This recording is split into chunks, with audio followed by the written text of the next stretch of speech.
doing it all over again, because he knows very well it is important and worth the doing. This quote by the author Ray Bradbury perfectly encapsulates the central argument that side opposition believes in. Hello, esteemed judges, worthy opponents, and fellow scholars. My name is Ishiklin Ochkumar, and today, as first speaker of side opposition, here's a few things that I will be doing for you. First, I'll be going over our stance, doing some refutation, then going through our contentions, and finally, establishing impact. First, our stance. Our history, the collection of events and stories that make up who we are today, is critical to be continuously analyzed, dissected, and discussed, as it lays the groundwork for how we define and create structures in society today, and by extension, the future. Now going to my refutations. We talked a lot about how thinking about our past may limit us, because it leaves us stuck into despair and thinking about the dark sides of our history. However, I would like to bring up an example from where I come from, Canada. Where we live in Canada, we do have a dark history with our Indigenous peoples.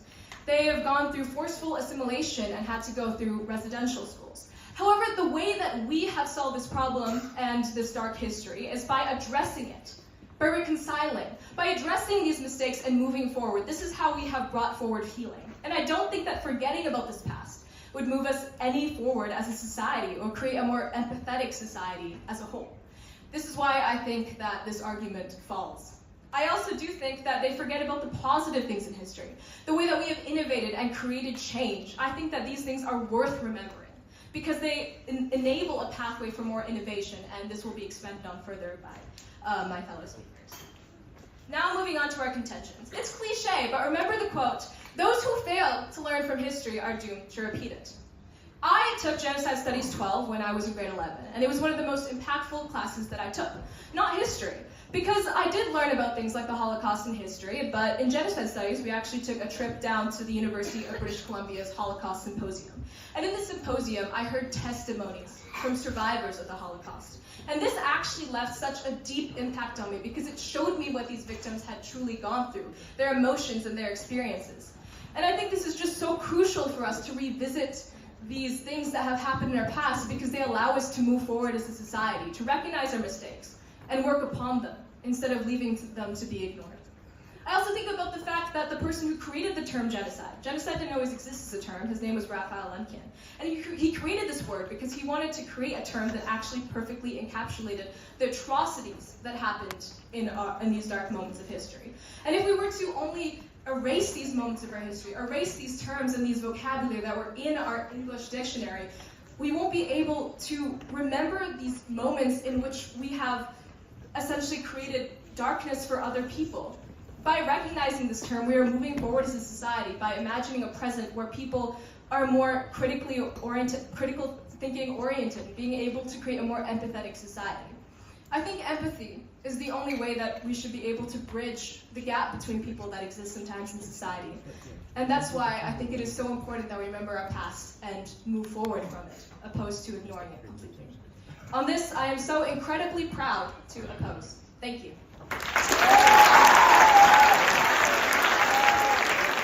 That is a point that was brought up by my first speaker, and I'm going to elucidate again in my points. Before I get on to my substantives, I'd just like to start with some quick rebuttal.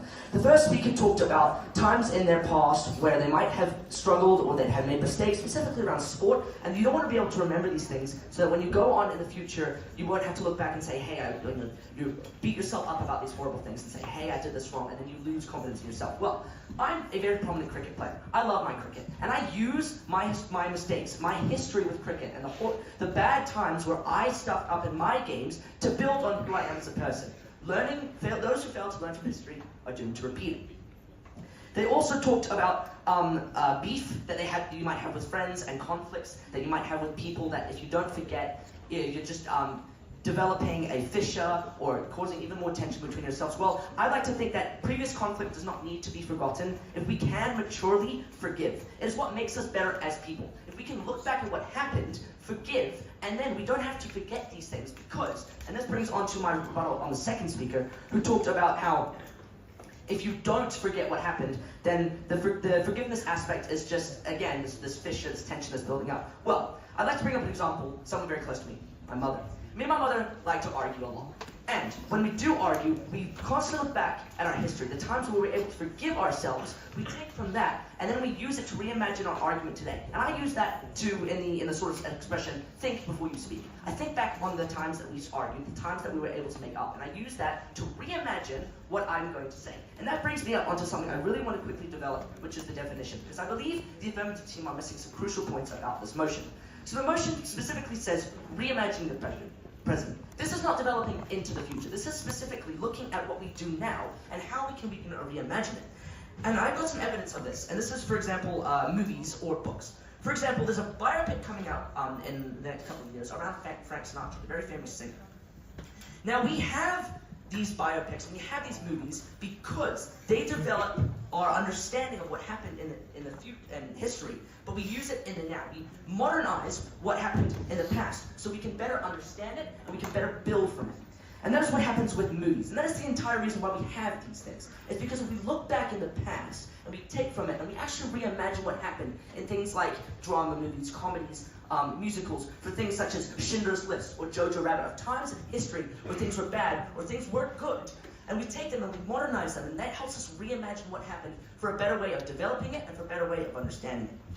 And that brings me into my point about this is my substantive. So forgetting the history is forgetting our roots. What we do today is what we have built on from the past. What we have learned that does work and doesn't. What we have invented that we can look back on and say and study and say, hey, that's what we did right. If we forget what happened in history, we forget our roots, we forget our culture, we forget the things we created, the things we did right. And that's what we use to reimagine our thing, the way we do things now.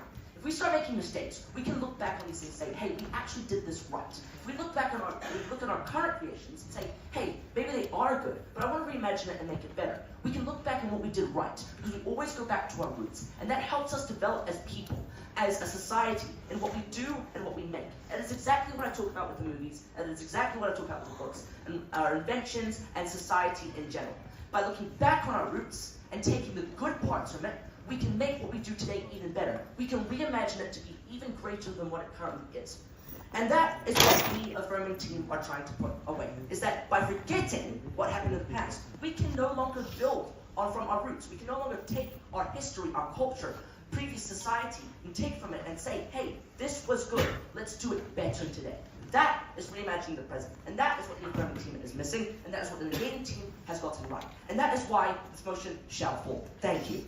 Educators, respected opposition, fellow teammates, and amazing audience. My name is Grace, and I'm the third speaker of the negating team, arguing against the motion that the best way to reimagine the present is to forget the past. I will be doing some rebuttal and then talking about how by forgetting the past, we forget tragedy and cannot prevent similar ones from occurring. Starting off with rebuttal for the first speaker of the opposition. The first speaker mentioned in their quote that we should not wallow in grief. But our team is not arguing to wallow in grief, but we are saying that it is pointless to ignore tragedy, as these tragedies would be worth nothing. Let's take Te Tiriti o Waitangi, or the Treaty of Waitangi, for example. Despite what is said in the Treaty of Waitangi, Māori have been systemically oppressed in society. But the way that we reimagine a present where Māori are equal in all aspects of society is by reflecting on our past as a country and actually learning from it. Learning from our past tragedies is the only way we can reimagine a better present. The first speaker also was mentioning the oppressive government in Cambodia. Well, there's actually a way for us to prevent something like this from occurring again. The McDonald triad is a test which allows us to see if there are certain psychopathic tendencies in our youth. And this is something that is very common with leaders, such as the leaders that were ruling Cambodia. So by using things like the McDonald triad, we can actually learn from these tests and compare them to these extremely flawed leaders, and we can prevent similar events from occurring and again reimagining a better present. Now moving on to my point, how by forgetting the past we forget tragedy and cannot prevent similar ones from occurring in the future. I'm sure that we're all familiar with the Titanic here, During the era of the Titanic and prior to that, it was not a legal requirement to have enough lifeboats for all passengers on board. And as we all know, this is also what led to the deaths of many passengers on the Titanic, particularly the ones in the lower classes. Following this is now a legal requirement to have enough boats for all passengers on the ships. They reimagined a present where this would never occur again. Well, let's take the NASA engineer, Jan Zysko, who invented a compact cabin pressure monitor. So this followed the death of the US Open champion, Payne Stewart. And Payne Stewart died along with the rest of his crew due to hypoxia, due to the lowered cabin pressure.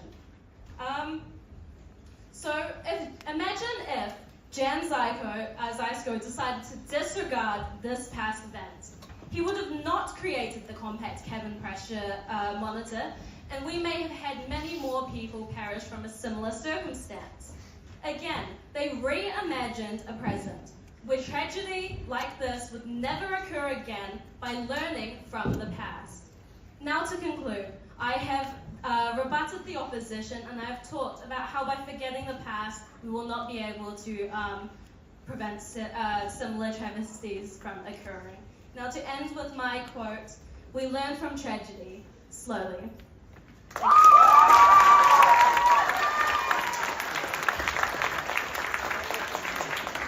Wow, very well done. Scholars, you will have another minute to prepare before we call up the next speaker. Negative speaker to close out this debate.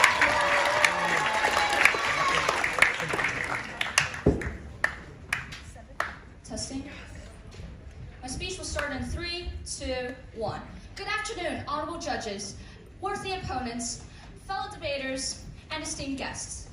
I'm the fourth and final speaker of the negative team. We, the negative team, strongly believe that we should not forget the past to reimagine the present.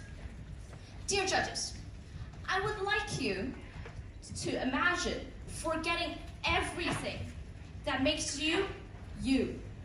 This includes your culture, your past mistakes, your past victories, all the tiny little things that shaped you into the person you are today.